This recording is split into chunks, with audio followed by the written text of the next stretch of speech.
بسم الله الرحمن الرحيم. نبدأ الكلام بالسلام على خير الأنام. اللهم صل وسلم وبارك على سيدنا محمد وآله وأصحابه أجمعين. ازيكم حبايبي، عاملين ايه؟ تعالوا نعمل مع بعض قمر الدين اقتصادي جدا، اقتصادي جدا، وفي نفس الوقت من غير ولا حباية مشمش، بطعم المشمش، بريحة المشمش، من غير ما احط فيه ولا حباية مشمش. فالزورة دي يا ماما نانا؟ ايوه فالزورة، وحلها في الفيديو ده.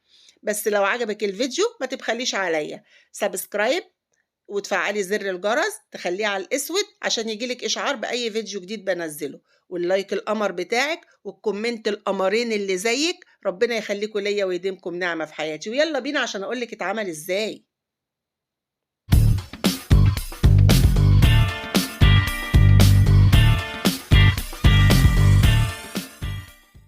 نبدأ بسم الله. انا معايا 2 كيلو جزر. الكمية دي كلها يا ماما نانا اتعمل ب2 كيلو جزر بس؟ ب2 كيلو جزر بس يا حبيبة قلبي.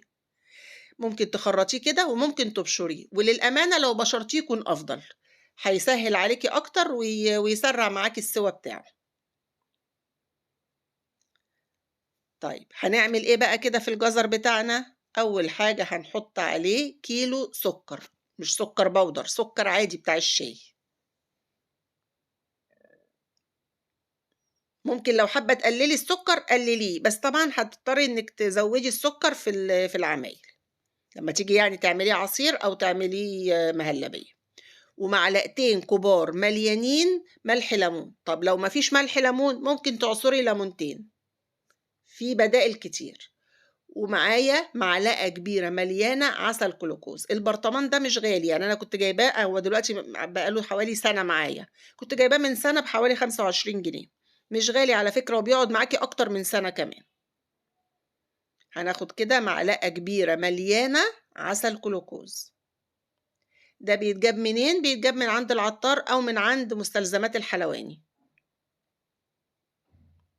وننزله كده، معلش هو جامد عشان كنت حاطاه في التلاجة فهو جامد شوية. هننزل كده المعلقة، يبقى معلقة كبيرة مليانة عسل جلوكوز، معلقتين كبار مليانين ملح ليمون أو عصرة ليمونتين مع كيلو سكر، وهحطهم على النار. وده كده شكله بعد ما تكرمل ونزل من على النار. هسيبه يهدى شوية كده وبعدين نضربه في الخلاط. لو عندك هاند بلندر يبقى اشتغلي على طول بالهاند بلندر، أنا عشان ما عنديش فهضربه في الخلاط. بس طبعا ما دام هضربه في الخلاط اسيبه يهدى شويه، لكن لو هاند بلندر اشتغلي على طول.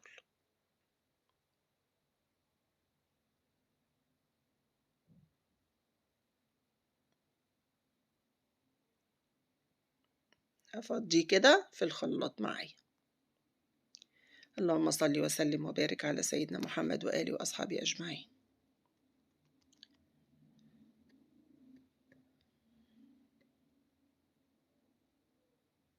تمام كده، نغطيه بقى كده ونضرب في الخلاط.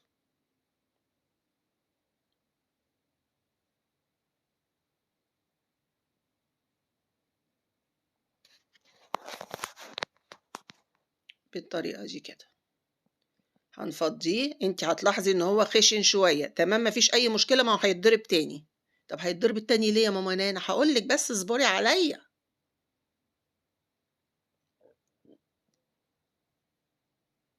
ادي القوام بتاعه اهو، بوريكي ان هو خشن شويه، مفيش اي مشكله، لسه هيتضرب تاني. هركنه بقى كده، وهجيب معايا اي وعاء يكون كبير شويه، شفشق، طبق، كوبايه كبيره زي كده، اي حاجه. وهنحط فيها 3 معالق كبار مهرمين نشا. خليكي معايا كده واحده واحده. كل الكلام ده على 2 كيلو جزر، عايزه تضاعفي الكميه يبقى تضاعفي كميه كل حاجه. 3 معالق مهرمين كبار نشا. وده بقى بطل قصتنا، اللي هو ايه؟ جيلي مشمش. 3 علب جيلي مشمش. طب انا يا ماما انا ما لقيتش جيلي مشمش، ما اعملوش؟ لا تعمليه، وتجيبي جيلاتين من عند العطار، مش هيفرق معاكي في حاجة على فكرة.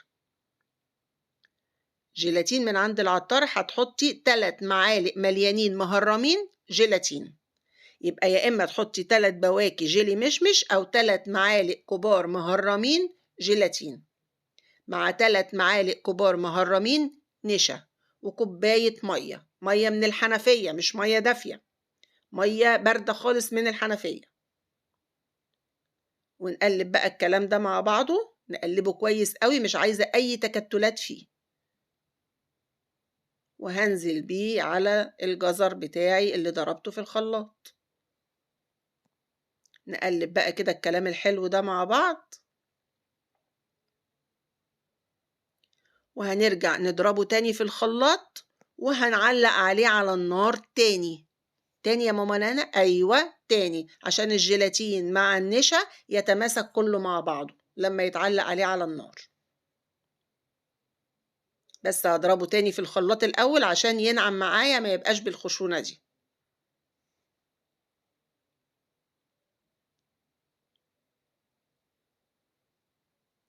كده اهو بعد ما نزل بقى من على النار، ضربته في الخلاط وحطيته تاني على النار يشكل.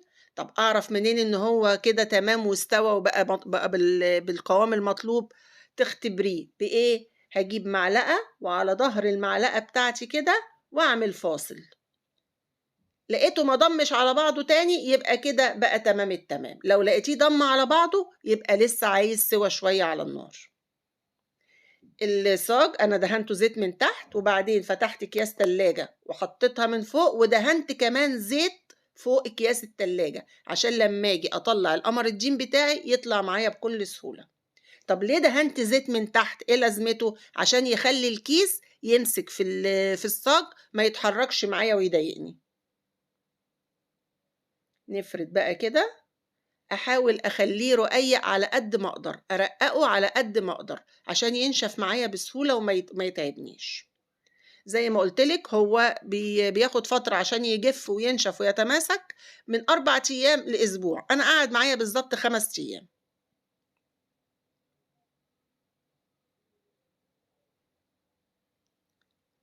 بالظبط كده، نفرد كده ونحاول نخليه رقيق على قد ما نقدر.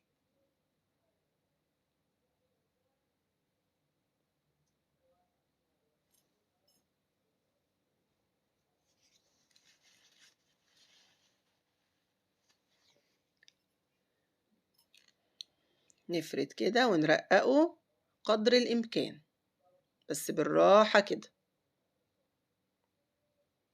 اهو كده بعد ما فردته اهو، وفي كمان معايا كمية هتعمل صاج تاني هوريها لك.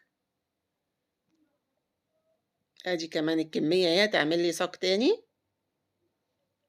كل ده ب2 كيلو جزر، الكمية دي كلها ب2 كيلو جزر. اقتصادي بقى ولا مش اقتصادي؟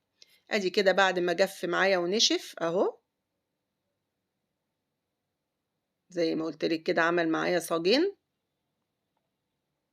بصي بقى هيطلع معايا بكل سهولة ازاي، علشان انا دهنة زيت على الاكياس قبل ما احط القمر دي. بصي اهو بالطريقة دي كده. بصي وطري وملبن وجميل، وطعمه اقسم بالله ما تفرقيه عن القمر الدين الجاهز. ده كان في كمان كمية تاني غير الصاجين دول، بس ما صبروش عليهم، خدوهم عملوهم مهلبية وكلوهم. البيت عندي هنا ما صبروش عليهم، خدوهم عملوهم مهلبية وكلوها. يعني هو ممكن يعمل كمان معايا كان صاج تالت أو صاج أو صينية صغيرة، خدوها عملوها مهلبية. ايه رأيك بقى؟ بصي هنقسمها كده،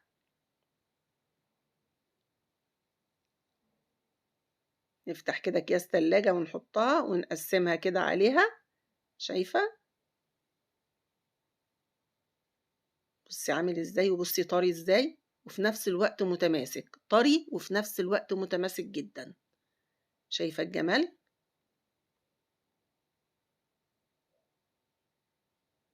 بصي تعمليه بقى كده لفات، اللفة كده على قد المرة، سواء بقى تعمليه عصير أو تعمليه مهلبية، الاتنين أحلى من بعض. تحفة.